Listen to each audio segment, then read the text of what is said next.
Once upon a time, there was a little boy called Howard who loved writing stories. Little Howard dreamed of being a writer, and so he sat and wrote every night. But everything he wrote was fucking shite, yeah. Wubba-dubba-doo, worst writer in the world. Worst writer in the world. Worst writer in the world. Worst writer in the world. He's a stupid, suck-ass, rubbish writer. Welcome to the worst writer in the world. Hooray! George Spooner, our plucky hero, has had a bit of a health problem recently when first he got arrested. That wasn't a health problem. That was a legal problem. He got arrested, but he was so stressed by being questioned and by all the death that he's been suddenly surrounded by. I mean, he's just an innocent stalker. And suddenly people are dying all around him. He's got no idea how to deal with it. So he was in the interview room and he fainted. He did. And then he had a massive flashback about some girl he went to school with or something, and that took up like a whole episode. And then he woke up to find himself face to face with a beautiful nurse. And that's pretty much where we left him. A gorgeous nurse called Daisy. And he's handcuffed and in hospital because he's still under arrest, as he has been for several episodes now.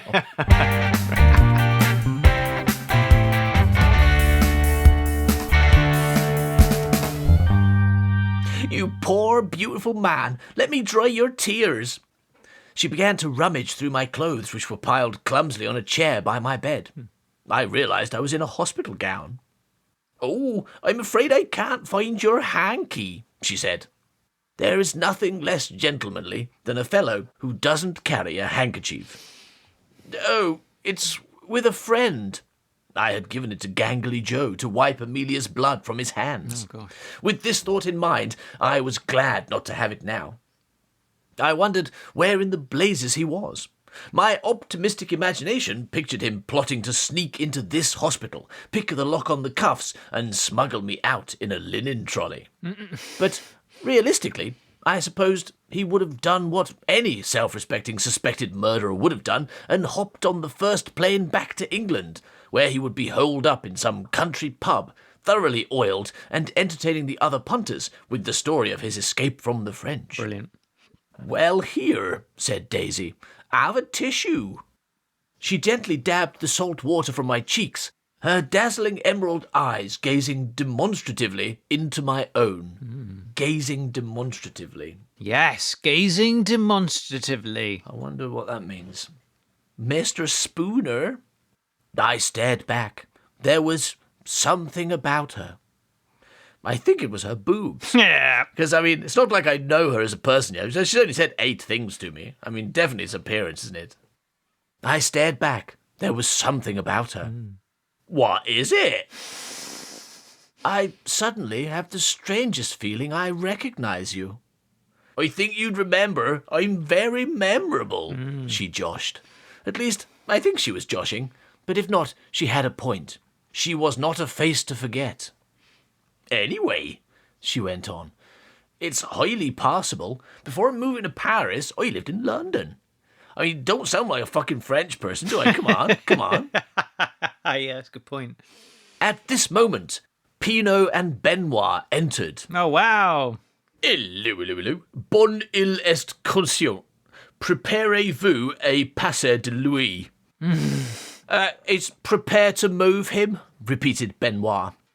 I beg your pardon, but the patient has only just regained conscience. He's only just regained conscience. I think you mean consciousness, No, don't you? I don't. He's only just started feeling guilty. You want to leave him here so he can become a good person.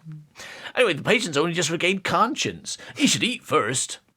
Very well, 15 minutes, but then we take him. Oh, and Monsieur Spooner, we now have several witnesses from the line tea rooms who tell us Miss Hudson left your meeting in a great hurry after you threatened to kill her. What? Is that going to be another misunderstanding where Yeah, he I said guess something so. that... What did he say? I can't remember. It was No idea. pages No back. idea. And, having dropped his bombshell, Benoit pointedly slid his index finger across his neck whilst making the sound of a duck. Yeah, okay. So that's that's what you mean. Yeah, brilliant. Then followed a scowling Pinot from the room.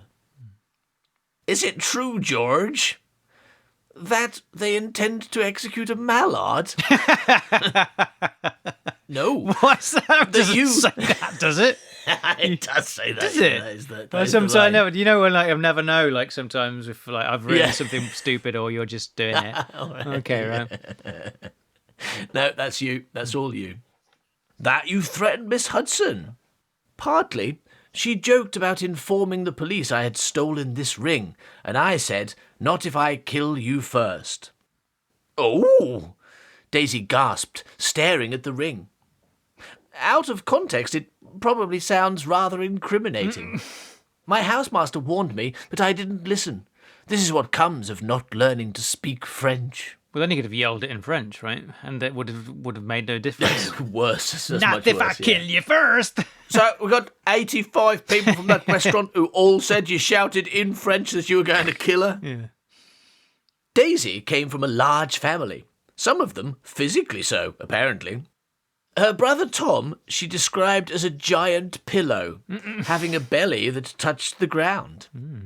She had been raised on a farm and was one of 9 children, 3 brothers and 5 sisters. She had never known who her father was, though she had had her suspicions that he lived on a nearby farm. Yes. And his name was Sugarlump. Apparently, he would turn up on some nights and hang around in the dark, wailing.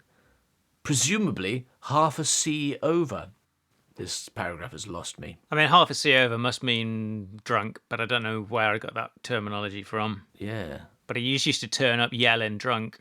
Her mother had brought her up, a tough, big-eyed and sharp-toothed character with ginger hair, of which Daisy was sorry she had not inherited. Oh.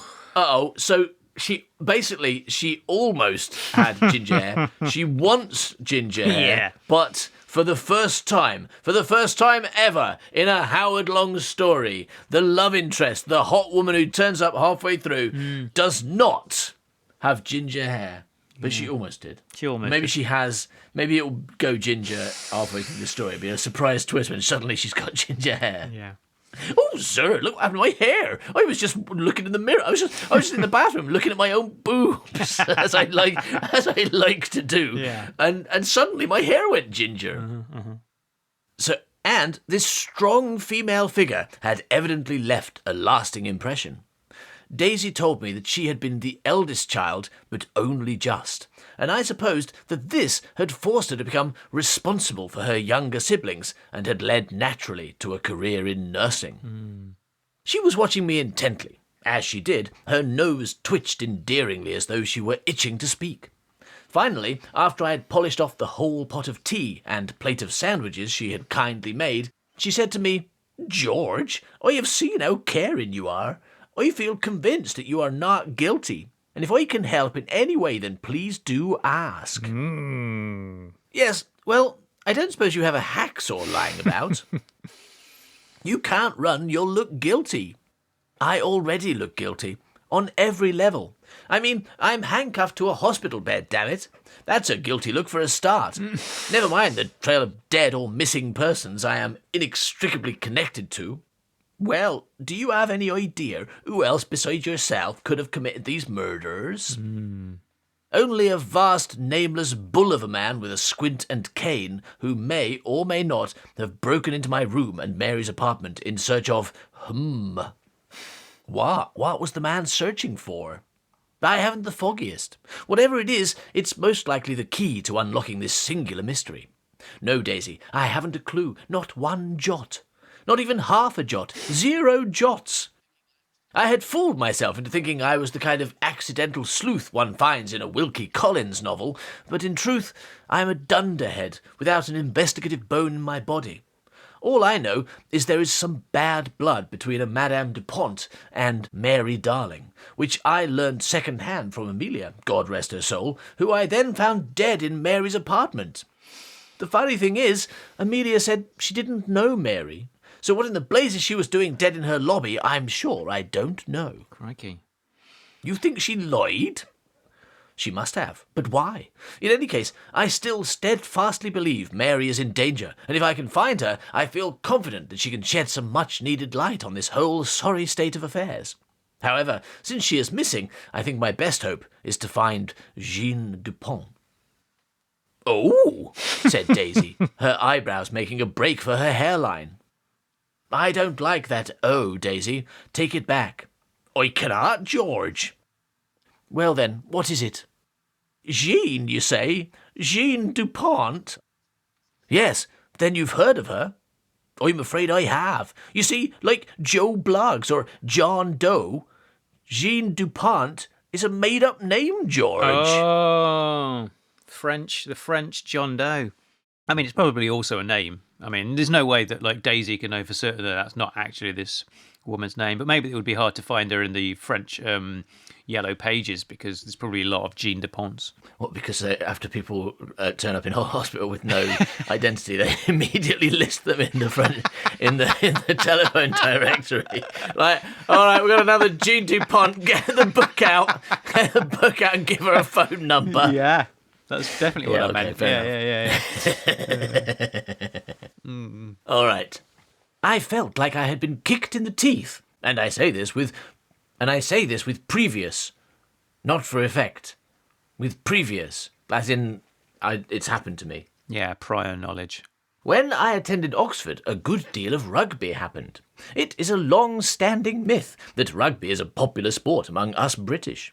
The reason people believe the story, and propagate it, and play the game across the country is that they look on the fine fellows of Oxford and Cambridge as trendsetters. Mm-hmm.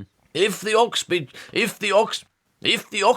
boys play it, they reason, it must be good. I can't say Oxbridge in a sentence. Wow, that's how poor I am.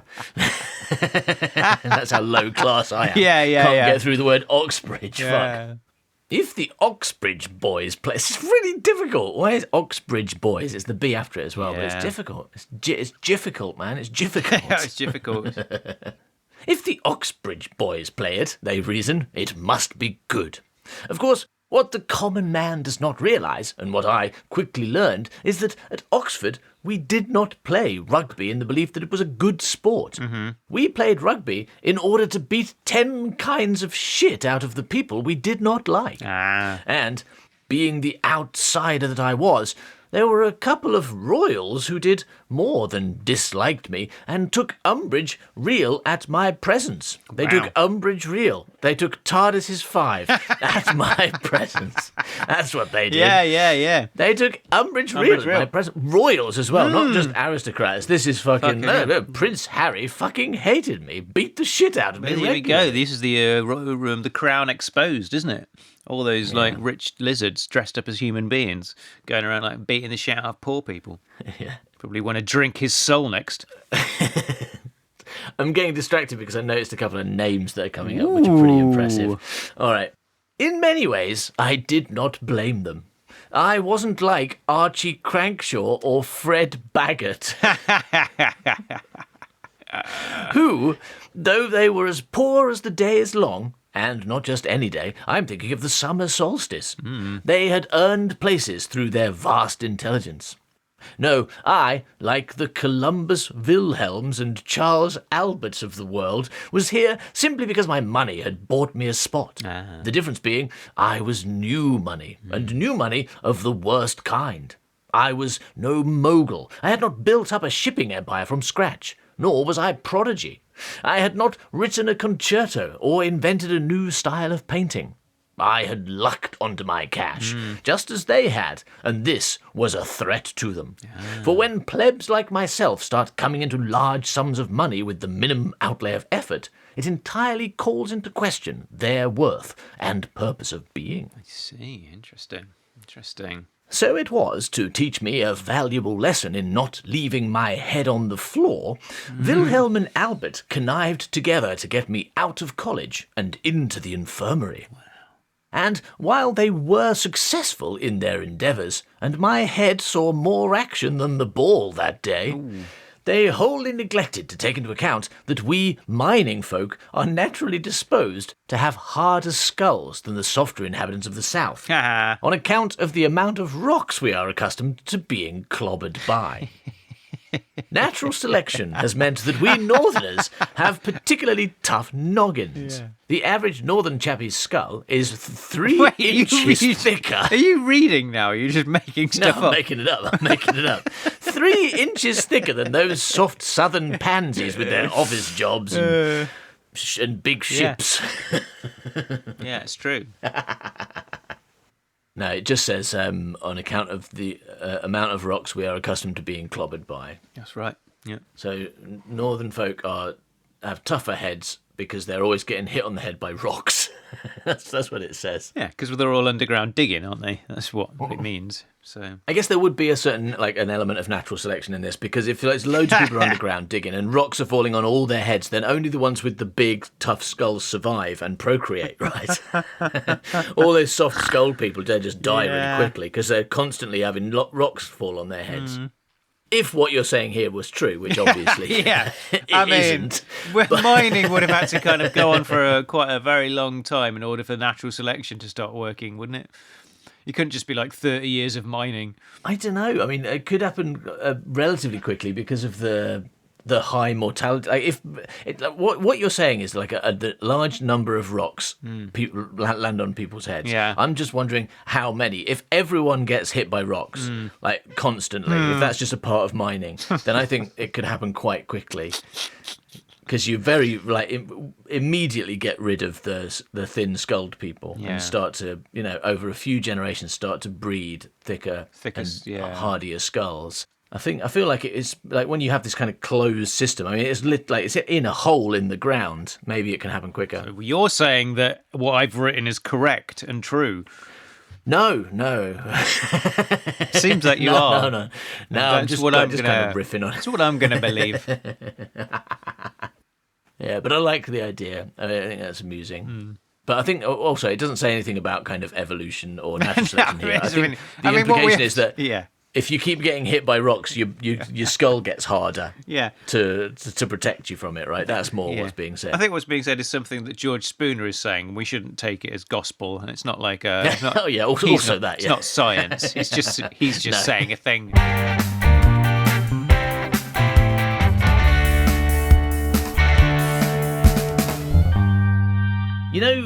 Howard, when you like listening to like podcasts and stuff? Yeah. How do you feel about adverts? Because they bug the crap out of me, right? I'm really unreasonable about adverts. And I know, podcasters have to pay their bills and everything.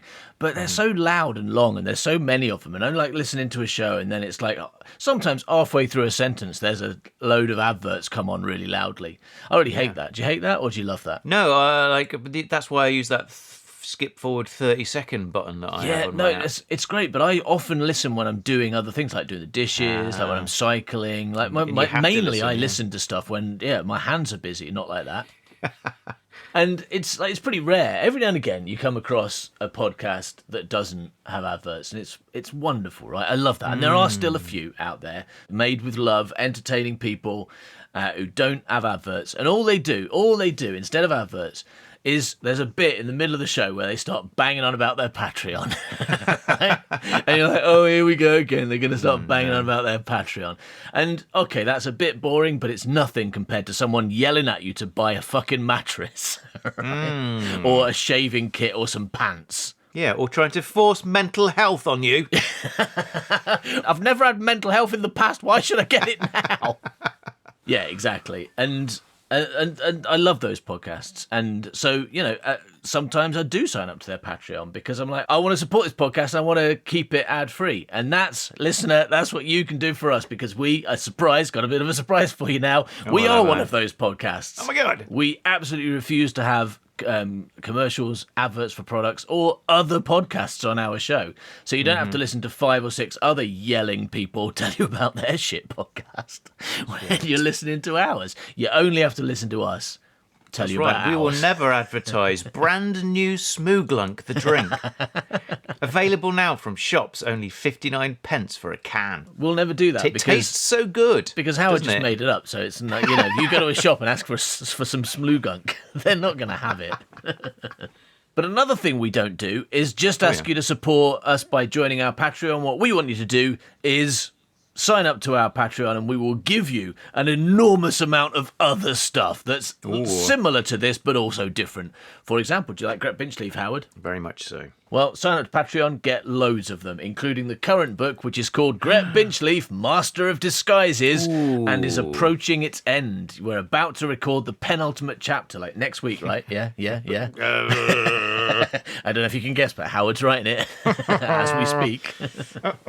So go and check it out at patreon.com/manbycow. Or just ignore us and hate us and make us unhappy and try not to hear the little bit of sadness in our voices as we carry on telling you the story of George Spooner and the woman who loved a horse but didn't love us enough to sign up to Patreon for as little as $2 a month.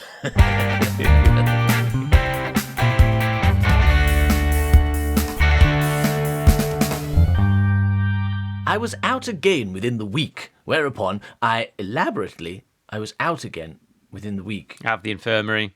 Oh, yes, of course. He was putting the infirmary because of them kicking his head repeatedly. The royal standing on his head, yeah. I was out again within the week, whereupon I tell you what, at this point in time, right, I wonder if the royals he was talking about is like Queen Elizabeth when she was at school. Did she go to university? I've got no idea. I don't think she played rugby when she was there. But I mean, we don't know, do we? That's our kind of sexist presumption. Maybe she was like fucking captain of the rugby team, and maybe she was there like kicking George Spooner's head. It's like, oh, come on, Lizzie, don't kick me anymore. Her and a couple of her sisters. Does she have sisters? Probably. Yeah. I was out again within the week, whereupon I elaborately sabotaged their nethers by spending a vast amount of money to have 2 very brittle, non-protective, protective cups built and replaced these with their own. Suffice to say, I saw to it that they would not be walking straight for some months to come. Oh my gosh. So he replaced their protective cups with some fake ones he'd had made and then kicked them in the bollocks during a game of rugby. Presumably, yeah, because there's no guarantee they're going to get kicked in the bollocks, is there? To the point that they couldn't walk straight. I digress. My point is, I had been kicked in the teeth before, and learning now that Madame Dupont was a made-up name, rendering her virtually untraceable, felt an awful lot like that. Weird. I don't know how. That's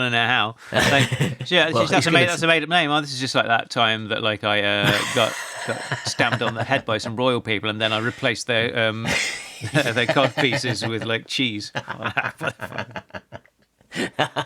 This is just like that. No, well, he's gonna give an alternative interpretation of this feeling now. Is he? In retrospect, the painkillers could have been wearing off, and what I was actually feeling were the results of my face hitting a table earlier. Okay. But this is pedantry and does not aid my metaphor in any way.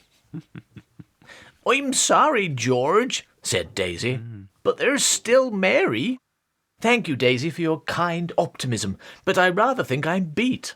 The mysterious Jean Dupont has probably killed her too, and it's only a matter of time before the body is found, undoubtedly with some piece of evidence which puts me at the scene, and then it'll off to see... I guess there's a missing B. And then it'll be off to see Madame Guillotine, and goodbye George's head. Or body, I suppose. Am I my head or my body? Daisy did not answer, but marched from the room. I imagined the thought of me losing my head was too much for her. Who can blame the poor girl? She had met me, fallen in love with my beautiful head, and now... and now she had learned they were going to chop it off. And she could only have a relationship with my body. That was a good line. I had heard stories of nurses falling deeply in love with their tortured patients, but had assumed it was purely in the realms of fiction. Yeah, me too. I agree. I think that was correct assumption. Given the amount of tortured patients a nurse must get through, it hardly seemed possible. But I had surely worked my magic on this one, because as she bounded back into the room, I saw she was carrying a large pair of bolt croppers. Whoa. Good heavens, wherever did you find those? Maintenance. You know, hospital maintenance. Always got big bolt cutters laying around there. We use them to cut patients' toenails sometimes. Yeah. I suppose that, like sometimes you get injured by a big bolt going through you, don't you? And so you've got to cut it out. Every eventuality. I mean, this is the 30s, right? Medicine was not as sophisticated then. Like having horrific big tools. She could have brought in something that looked like a pair of bolt cutters and then said, "Oh yeah, we use this for getting up people's arseholes." Getting their gym jams out. Okay, I'm going to perform the heart surgery now. Pass me the bolt croppers. Oh, fucking hell. Yeah, definitely could have made a gag out of that one. Just using some surgical instrument, some horrific surgical instrument that's used for like cracking bones or something really horrible that they shouldn't have been doing. And he's like, "Oh, this will work," and it does. That'd be a good bit. The amputation. It's Device. the arm remover. Yeah. She placed the jaws around the chain of the cuffs and with all her might squeezed the handles together. She was a tough cookie, and within a matter of seconds she had cut right through the metal and I was free, albeit sporting a very suspicious pair of bracelets. She threw my clothes at me and I dressed hurriedly. "Are you going to watch?" I asked. "Who do you think changed you in the first place?" Yeah, but it doesn't mean you have to watch me now. I enjoyed it. I want a Come second back go. for Have a another second look. go, yeah. I blushed a little and finished dressing. How do I look? Like an escaped convict, but a dashing one. I wished there was a mirror, but I had to take her word for it. Yeah, I painted arrows all over your clothes. I hope that's all right. Here, I've got a ball and chain for you. It's made out of papier-mâché, but it'll look right. You're like a right escaped convict now. I've written prisoner number 843 on your back. Yeah. I wished there was a mirror, but I had to take her word for it. "Well, come along," she said. "Let's find Mary Darling. You've done enough, dear girl. They'll be looking for a man travelling alone. You will be far less suspicious with me by your side. You know, unless they realise that I obviously helped you to escape and then disappeared. Then they'll specifically be looking for us too. Yes, a better idea would be if you hid in that cupboard for the next week. Then they'll be looking for two people, but I won't be that. I don't want to get you in any trouble. We Brits must stick together." Normally, I'd questioned the mildly xenophobic nature of such a comment. But, under the circumstances, I saw what she was getting at. "Come along then," I said, and we hurried from the room. Hooray! We hurried back into the room and closed the door. Benoit was in the corridor smoking a cigarette. "Is there another way out?" I asked, immediately feeling stupid, because there clearly was only one way out. Strike that question. I'll distract him. Brilliant. Be careful. Daisy slipped out, and leaving the door ajar, I watched through the gap. "Monsieur, puis-je voir un de vos cigarettes, s'il vous plaît?" Hang on, okay. I didn't read the next line, but I'm gonna have to do this properly. Like, "Monsieur, puis-je avoir un de vos cigarettes, s'il vous plaît?" Her French was flawless. Right? Yeah. Nailed it.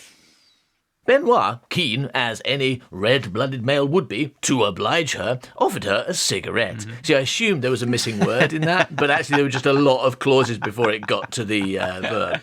Yeah. That's one of the clauses right there. A joke for you. Little joke.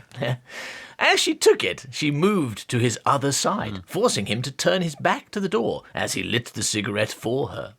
I saw my chance and I took it. Walking swiftly, but not so fast as to cause suspicion, I headed out of the room and down the corridor. Once I was round the corner, I picked up a little pace. I was in two minds as to whether to wait for Daisy. it was probably best to leave her behind. My head was one thing, but hers was too pretty to be kept in a basket.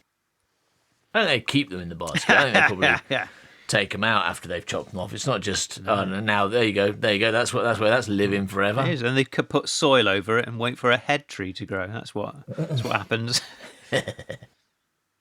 At the end of the corridor were the stairs to the ground floor, and freedom. Between me and the stairs were an old deer in a vast, ornate invalid carriage being pushed by a stocky nurse. So many adjectives. Being pushed by a stocky nurse, a scruffy, unshaven janitor wielding a mop and bucket and a wet, wet floor. Descriptive words, that's how you write a book. I slowed down. I have made an enemy of wet floors in the past, and was rightfully mistrustful of this one. I insulted a wet floor's mother, and it has never forgiven me. The nurse stopped to speak with the janitor, or rather, at him, in a voice like a foghorn. Not a foghorn. In a voice like a foghorn. Parking the chair smack in the middle of the corridor. Oh, no! And blocking my exit. Oh, it's just a nurse. Okay. So, and pushing an old deer. That means an old lady, by the way, to anyone that's Yeah. listening going like, why? Is this a veterinarian's as well? No, it's not. Yes, a lovely old lady being pushed by a nurse in some kind of wheelchair. And she's parked the wheelchair in the middle of the corridor, blocking his exit. Any moment, Benoit might notice I had gone. Excusez-moi, I said in a poor accent, trying not to appear agitated and shoving my hands deep into my pockets to hide the handcuffs. The nurse stopped berating the Januator. It's just some interesting spelling there.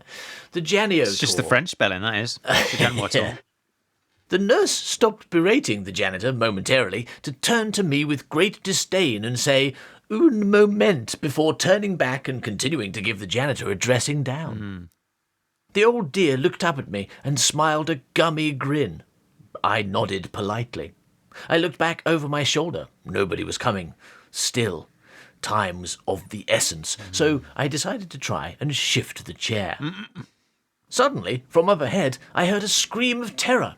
By the stairs, an orderly had unlocked a cupboard, and whatever he had found inside had given him a vocal range most singers would spend years of exercise to achieve. Wow. He stumbled backwards, and from the cupboard I clearly saw the body of a half-naked woman tumble out. Oh God, is this Mary Darling? Is this how Madame Dupont is framing him? She waited for him to leave the... Oh no, she's the nurse in disguise, right?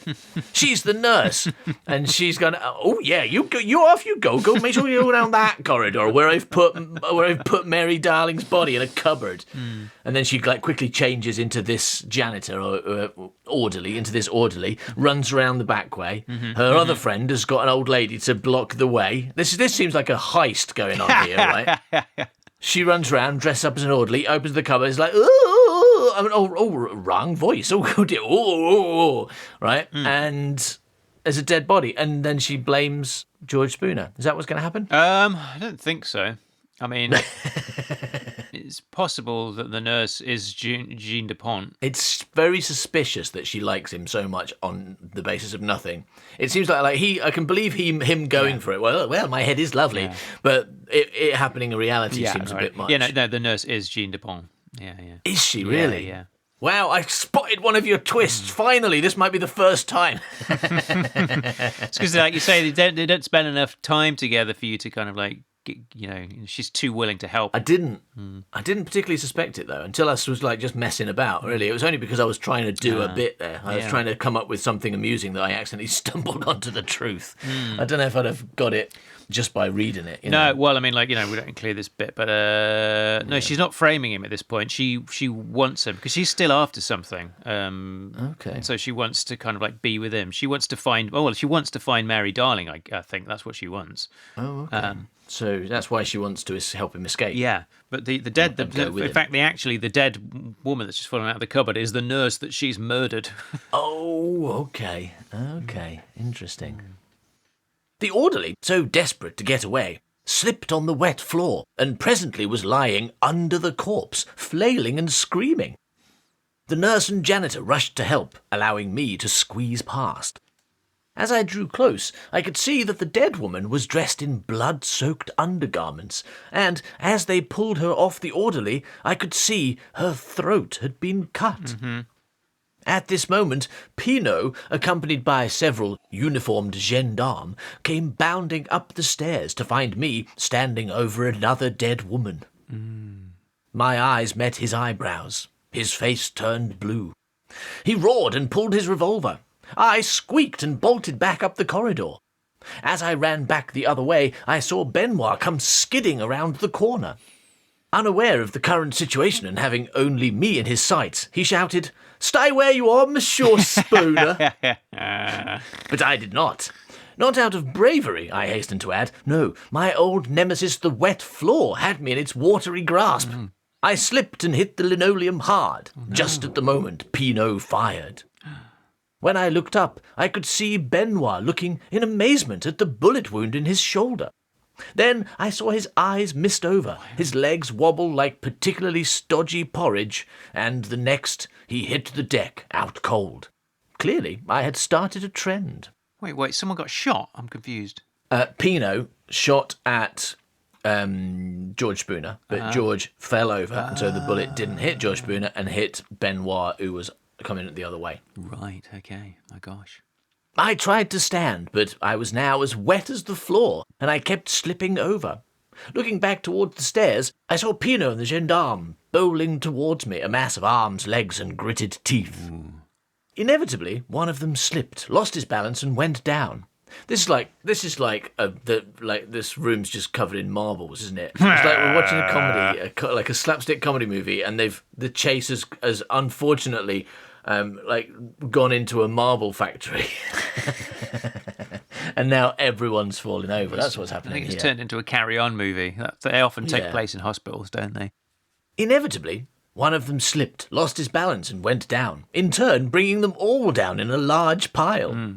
At this point, I couldn't help but feel my story had switched genre again, feeling I had somehow stumbled into a moving picture with the Keystone Cops.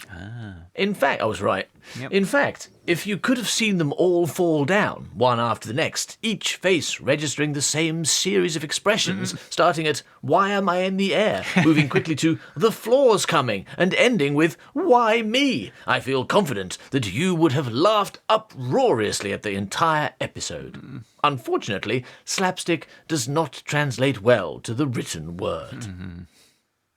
Managing to slide over to Benoit's inert form and using him for purchase, I succeeded in finding my feet again. I went over to the shot dead man and used him to stand up. And I was... He's not dead though, is he? He just got shot in the shoulder, so I reckon we'll see him again later. I succeeded in finding my feet again, and I was up and off, sparing only a quick glance back to see Pinot's purple head poking out from under a pile of uniforms. "Put your penis away," I said. "This is not the time." Turning the corner, I ran straight into Daisy. "This way," she hissed, and, grabbing my hand, dragged me off through the emergency exit. Thank you for listening to this episode of The Worst Writer in the World. Keep us ad-free by going to patreon.com/manbycow and signing up for as little as $0 a month. Bye-bye, Mill. Bye-bye, man. Worst writer in the world. Worst writer in the world. Worst writer